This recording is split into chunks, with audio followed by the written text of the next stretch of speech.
অভিৰুচি ক্ৰীড়া দিৱসৰ সফল সামৰণি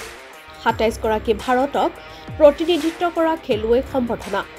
ক্ৰীড়া সংগঠক প্ৰাক্তন খেলুৱৈক কেইবাটাও বঁটা প্ৰদান অৰ্জুন ভোগেশ্বৰ বৰুৱাৰ জন্মদিনত আয়োজন কৰি অহা অভিৰুচি ক্ৰীড়া দিৱসৰ কেন্দ্ৰীয় কাৰ্যসূচী 4 ছেপ্টেম্বৰত সফল সামৰণি পৰে আৰ জি বৰুৱা ক্ৰীড়া প্ৰকল্পৰ তৰুণ নাম ফুকন ইনডোৰ ষ্টেডিয়ামত 4 ছেপ্টেম্বৰত পুৱা 10 বজাৰ পৰা ক্ৰীড়া কুইজ প্ৰতিযোগিতাৰে আৰম্ভ হোৱা কাৰ্যসূচীৰ সন্ধিয়া সম্বৰ্ধনা অনুষ্ঠানৰ আয়োজন কৰে এই সম্বৰ্ধনা অনুষ্ঠানত বিশিষ্ট অতিথি হিচাপে উপস্থিত থাকে অলিম্পিয়ান নিৰুপমা দেৱী ধৰ্মানন্দ বৰুৱা প্ৰাক্তন আন্তঃৰাষ্ট্ৰীয় সন্তৰণবিদ মিঠু বৰুৱা প্ৰাক্তন আন্তঃৰাষ্ট্ৰীয় ভলীবল খেলুৱৈ অভিজিত ভট্টাচাৰ্য অভিৰুচিৰ অধ্যক্ষ বলেন্দ্ৰ মোহন চক্ৰৱৰ্তীকে ধৰি কেইবাজনো বিশিষ্ট ব্যক্তি এই অনুষ্ঠানত বছৰত ভাৰতক প্ৰতিনিধিত্ব কৰা অসমৰ ২৭ গৰাকী খেলুৱৈক সম্বৰ্ধনা জনায় লগতে কেইবাজনো সংগঠক আৰু প্ৰাক্তন খেলুৱৈক কেইবাটাও বঁটা প্ৰদানেৰে সন্মান জনায় এই অনুষ্ঠানৰ বিষয়ে কেন্দ্ৰীয় সমিতিৰ অধ্যক্ষ বলেন্দ্ৰ মোহন চক্ৰৱৰ্তীয়ে ক'লে এইদৰে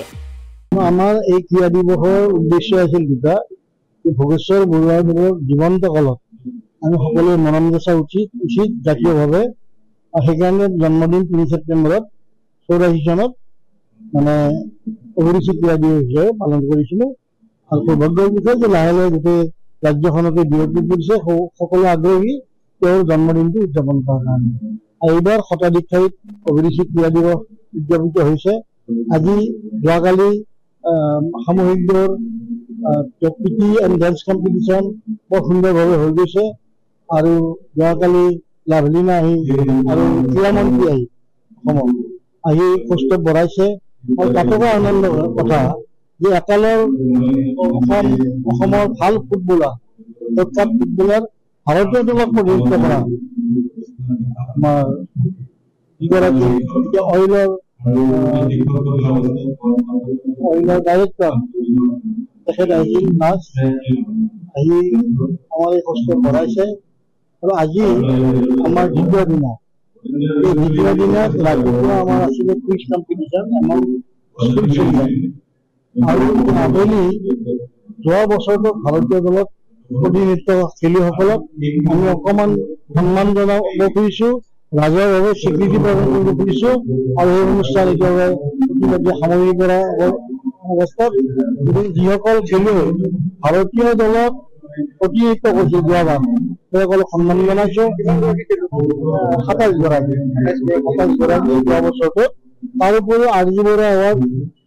এটা সংগঠক বঁটা সেইটো হেৰি দিছোঁ আৰু মিষ্টাৰ দাস তেখেতৰ নামত এজন প্ৰশিক্ষকৰ বঁটা আমি দি আহিছোঁ চক্ৰৱৰ্তী চন্দনত চক্ৰৱৰ্তী তেখেতৰ নামত এটা বঁটা আছে শাৰীৰিক শিক্ষাৰ ক্ষেত্ৰত আৰু এটা বঁটা আছে ক্ৰীড়া উদ্যোগিকতা এই বঁটা 4টা দিছোঁ আৰু যিসকলে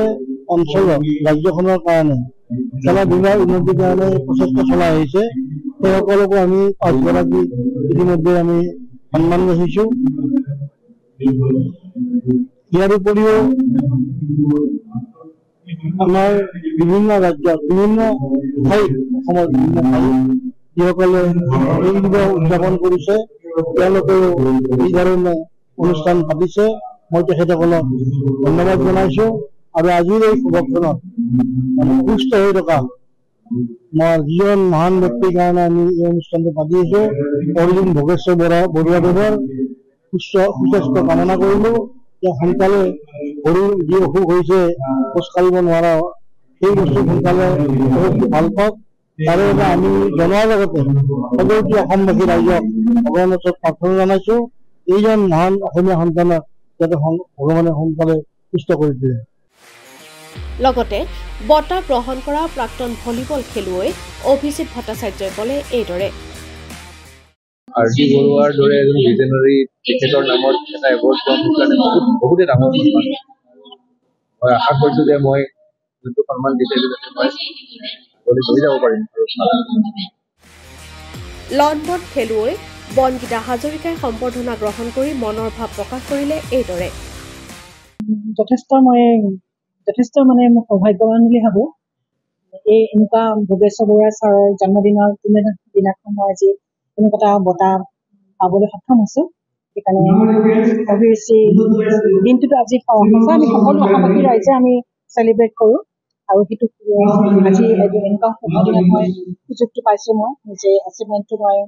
আনাৰ বাবেই চাগে নিশ্চয়, গতিকে মই খুবেই আনন্দিত, খুবেই ভাল লাগিছে। আৰু এনেকৈ ৰাইজে আশীৰ্বাদ দিয়ক সকলোকে। আকৌ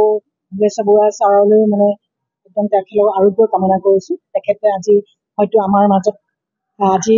উপস্থিত থাকিলে খুবেই ভাল লাগিলে, তথাপিও তেখেতৰ আশীৰ্বাদ থাকিবই আৰু